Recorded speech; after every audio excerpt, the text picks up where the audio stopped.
Olá, engenheiros e engenheiras do futuro, tudo bem com vocês? No vídeo de hoje faremos a dedução do Teorema de Transporte de Reynolds. Para fazer essa dedução, usaremos alguns conceitos que vimos em vídeos anteriores. O primeiro conceito é que os fenômenos de transporte possuem uma similaridade matemática. O segundo conceito é que podemos utilizar as propriedades específicas para quantificar a quantidade de propriedade que é carregada por unidade de massa. O último conceito é o conceito de volume de controle, ou sistema aberto. O Teorema de Transporte de Reynolds vai transformar as leis básicas que conhecemos, que valem para sistemas fechados, em leis aplicáveis ao volume de controle, que são sistemas abertos, utilizando essas propriedades específicas.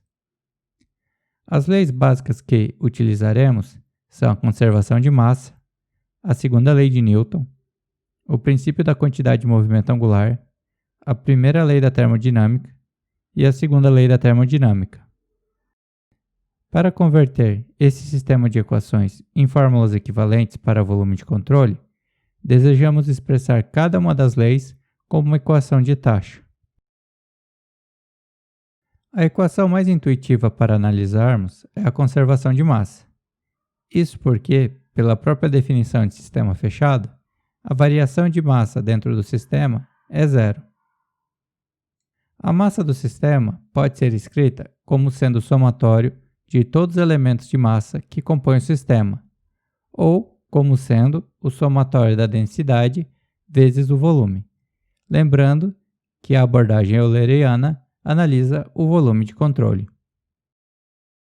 A mesma coisa pode ser feita para a segunda lei de Newton. A variação do momento linear no tempo é igual à força resultante. Aqui devemos lembrar que o momento linear é igual à massa vezes a velocidade. Como estamos acostumados com sistemas de massa constante e a derivada da velocidade no tempo é a aceleração, a segunda lei de Newton é mais usada na forma da força resultante é igual a massa vezes a aceleração. Faremos o mesmo processo para cada uma das leis básicas. Aqui mostramos o princípio da quantidade de movimento angular, sempre deixando na forma que a propriedade total é igual a uma integral do volume de. Para a primeira lei da termodinâmica, consideraremos positivo tanto o calor adicionado ao sistema, quanto o trabalho feito pelo sistema. Lembrando que a energia total é composta pela energia interna, representada pela letra U, pela energia cinética, representada pelo termo V² dividido por 2, mais a energia potencial, que é a gravidade, vezes a posição Z. A segunda lei da termodinâmica diz que o aumento da entropia sempre será maior, ou pelo menos igual, à razão do calor cedido ao sistema dividido pela temperatura. E transformando isso em uma equação de taxa, temos a equação mostrada. Com isso, podemos escrever todas essas 5 propriedades a serem derivadas da forma integral, sendo que assim, vemos o quanto cada partícula contribui com a propriedade específica como um todo. Mas, em vez de resolver cada uma dessas funções em separado, utilizaremos uma variável genérica n, cuja propriedade específica é dada pela letra grega eta. Logo, para cada propriedade extensiva, teremos uma propriedade específica equivalente. Por exemplo, se escolhermos resolver o problema do momento linear, n será o momento linear, enquanto eta deverá ser substituído pela velocidade. Com isso, poderemos resolver o problema para uma variável qualquer e depois utilizar os resultados obtidos para qualquer uma das leis básicas. Para fazer essa dedução, vamos imaginar que nós selecionamos uma porção arbitrária de fluido em escoamento em algum instante t0. Nesse instante, o nosso volume de controle, representado pela linha pontilhada, e o sistema de controle, que é a parte do fluido que foi identificada, ocupam o mesmo espaço. Depois de um ΔT, o sistema se deslocou e agora não está mais totalmente dentro do nosso volume de controle. Observem que temos 3 regiões distintas nesse desenho. A primeira delas representa onde havia elementos do fluido dentro do volume de controle, mas agora não tem mais, devido ao deslocamento. A segunda região representa os elementos do sistema que estavam dentro do volume de controle e, depois do diferencial de tempo, se deslocaram, mas se mantiveram dentro do volume de controle. Finalmente, a terceira região é composta pelos elementos do sistema que estavam dentro do volume de controle no instante inicial, mas devido ao deslocamento, moveram-se para fora do volume de controle. Lembrando que a definição de derivada é o limite da variação da função quando o intervalo tende a zero, podemos aplicar isso ao nosso sistema. O primeiro ponto que podemos observar, já que desejamos transformar as equações do sistema de controle para o volume de controle, é que no instante t0, essas propriedades eram iguais. Por sua vez, a propriedade do sistema no instante t0 mais ΔT é a propriedade que apenas se deslocou dentro do volume de controle, mais a propriedade que saiu do volume de controle, menos a propriedade que nesse instante está dentro do volume de controle, mas que não faz parte do sistema. É importante manter em mente que queremos usar as leis que valem para um sistema fechado para o nosso volume de controle. Por isso, fazemos essas trocas de propriedades do sistema para as propriedades do volume. Agora que o nosso lado direito da equação está todo escrito na forma de volume de controle, usaremos as propriedades dos limites para reescrever essa equação de uma outra maneira.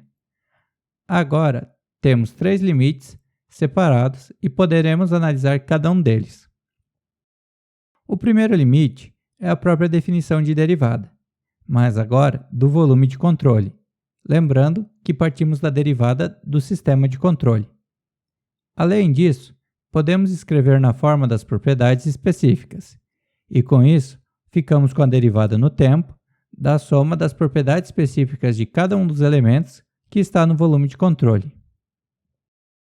Para o segundo e o terceiro termo, pegaremos um elemento diferencial de área dA na região 3, conforme mostrado. A fronteira do sistema, que era a mesma fronteira do volume de controle, se deslocou uma velocidade v, levando consigo parte das propriedades para fora do volume de controle. Esses elementos têm uma propriedade extensiva dada por sua propriedade específica vezes a sua massa, que pode ser escrita como a densidade vezes o volume. Para obter o volume desses elementos, podemos multiplicar o elemento de área pelo comprimento. O comprimento desse cilindro diferencial pode ser obtido multiplicando a velocidade pelo diferencial de tempo. Com isso, podemos finalmente voltar ao termo que queríamos definir e substituir as relações que encontramos. Além disso, nessa relação, podemos simplificar o ΔT, que aparece no numerador e no denominador. Finalmente, encontramos uma relação que não depende do tempo. Podemos fazer a mesma analogia para a superfície 1. No entanto, como o vetor área e o vetor velocidade são opostos, teríamos um volume negativo. Por essa razão, é necessário colocar um sinal de menos na frente desse termo. Com isso, o termo que irá determinar se o escoamento está sendo para dentro ou para fora do volume de controle será o produto escalar da velocidade com a área. Quando a velocidade apontar na mesma direção da área, o elemento deixa o volume de controle, sendo que quando apontarem em direções opostas, o elemento estará entrando dentro do volume de controle. Substituindo na nossa expressão original, é possível notar que os elementos referentes às superfícies podem ser agrupados em uma única integral. Com isso, finalmente chegamos em uma relação integral para as propriedades do volume de controle. Essa é uma relação fundamental entre a taxa de variação de qualquer propriedade extensiva arbitrária n de um sistema e as variações dessa propriedade associada a um volume de controle. Cada um desses termos tem um significado específico. dn dt é a taxa de variação da propriedade extensiva n do sistema. Por exemplo, sabemos que a variação do momento linear no tempo é a força resultante sobre o sistema. A derivada no tempo da integral da propriedade nada mais é do que a variação de propriedade dentro do volume de controle. Por fim, o termo das superfícies descreve o quanto da propriedade está atravessando cada uma das superfícies de controle. Para exemplificar o teorema de transporte de Reynolds, analisaremos a equação de conservação de massa. Sabemos que a variação de massa em um sistema é zero, e que a massa do sistema pode ser escrita conforme mostrado. Notem que, comparando a relação genérica que utilizamos para deduzir o teorema de transporte de Reynolds, notamos que eta, nesse caso, é igual a 1. Pegaremos então a equação deduzida e substituiremos o n por m e o eta por 1. Também lembramos que dm dt do sistema é igual a zero. Mas o que essa equação quer dizer? O primeiro termo fala sobre o acúmulo de massa no volume de controle durante o tempo. O segundo termo é o quanto de massa está entrando ou saindo pelas superfícies. Na prática, essa equação diz que a quantidade de material que entra no volume de controle menos a quantidade de material que sai do volume de controle fica retido ou acumulado dentro do volume de controle.